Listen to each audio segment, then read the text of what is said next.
There are some names that echo through the corridors of justice, and others that vanish into shadows, leaving only whispers and unanswered questions. Tonight, we descend into one such shadow, a case where two monsters were caged, but the third simply disappeared. Before we begin, out of respect for those involved in this tragedy, names have been changed to protect the dignity of the victims and their families. But the horror remains unchanged. August 10th, 1996. Easton, Pennsylvania. A search team follows a putrid smell to an old stone vault at the cemetery, a structure once used as a cold chamber for bodies. Inside, they find what's left of 13-year-old Sarah Mitchell. But Sarah Mitchell isn't her real name. In fact, nobody knew who she really was. Welcome back to another journey into the abyss of a human psyche. Today we explore not just the mind of killer, but the psychology of escape, of justice deferred, of a shadow that has walked free for nearly 3 decades. The question that haunts investigators: where is Marcus Kane? Sarah Mitchell, whose real name was Rebecca Torres, was 13 when she made a decision that sealed her fate. Spring 1996.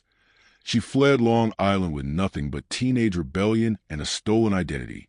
Rebecca had acquired ID for Amy Johnson, supposedly 19.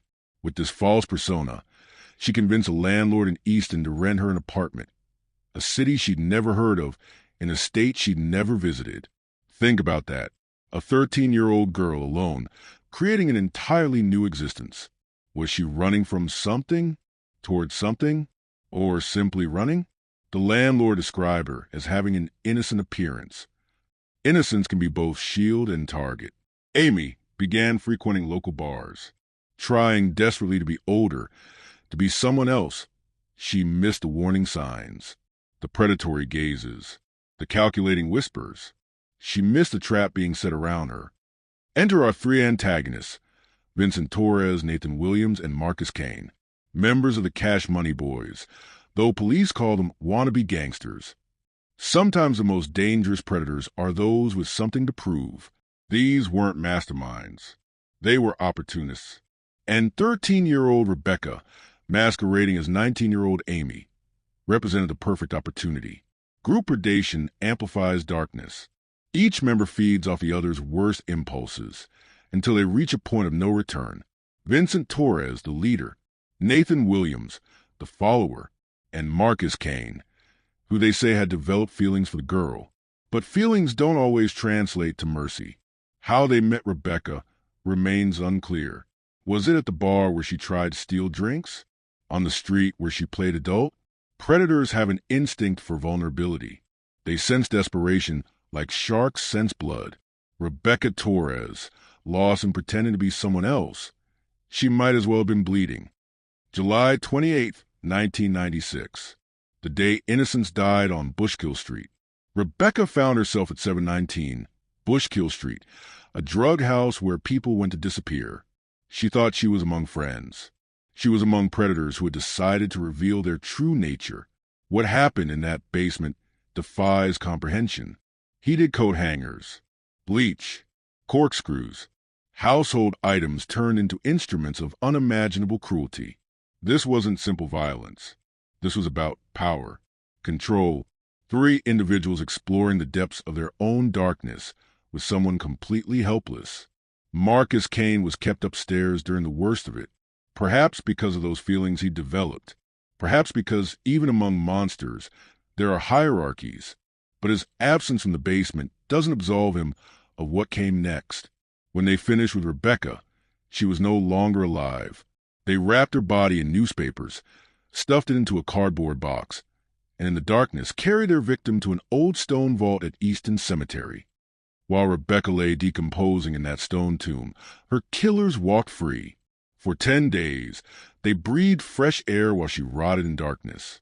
But 5 days after Rebecca's murder, Vincent Torres, Nathan Williams, and Marcus Kane decided they hadn't had enough. They lured Christine Davis, a prostitute and drug addict, and her friend into the same basement. Christine wasn't 13. She wasn't alone in the world, and she wasn't going to die quietly. They heated the coat hanger again. Vincent Torres stabbed Christine in the arm. But when Christine's friend tried to escape through a closed window, making enough noise to wake the neighborhood. Our three predators panicked and fled. Christine survived, and survivors have stories to tell. She went to police with a tale that seemed too horrific to believe. She spoke of Amy Johnson, tortured and killed in that basement.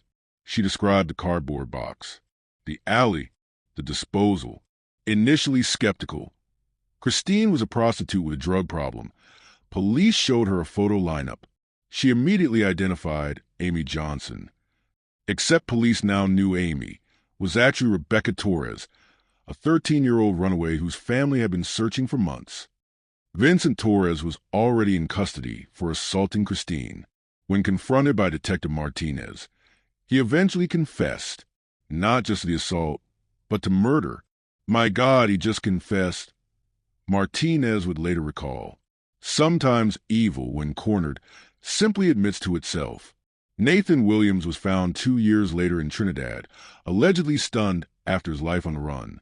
A jury, split on the death penalty, settled on life in prison. 2 monsters caged. But what about the third? Marcus Kane, nicknamed Wild Man, simply vanished. Think about that. In an age of surveillance and interconnected databases, one man has managed to disappear completely. For 27 years, he has remained a ghost.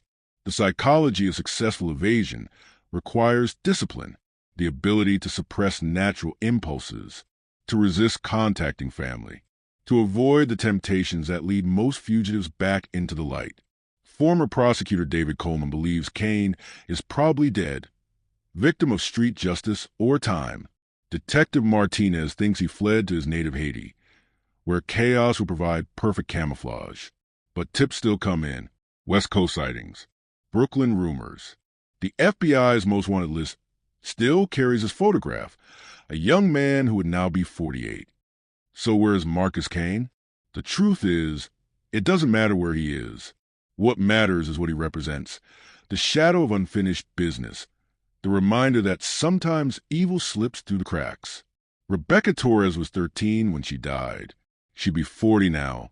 She might have gone to college, like her mother dreamed. She might have had children. Instead, she became a cautionary tale about trying to become someone you're not, in a world full of people who are exactly who they appear to be. Kane remains out there, somewhere in the shadows. A ghost, a question mark, a reminder that not every story has a satisfying ending. But perhaps that's the lesson. Evil doesn't always get its comeuppance. Justice doesn't always prevail. Sometimes the abyss simply swallows what it will. And sometimes, when we stare long enough into that abyss, we realize it's been staring back at us all along. Until next time, this has been another journey into the depths of the human condition. Stay vigilant. Remember, the monsters among us don't always look like monsters. Sometimes they look like shadows.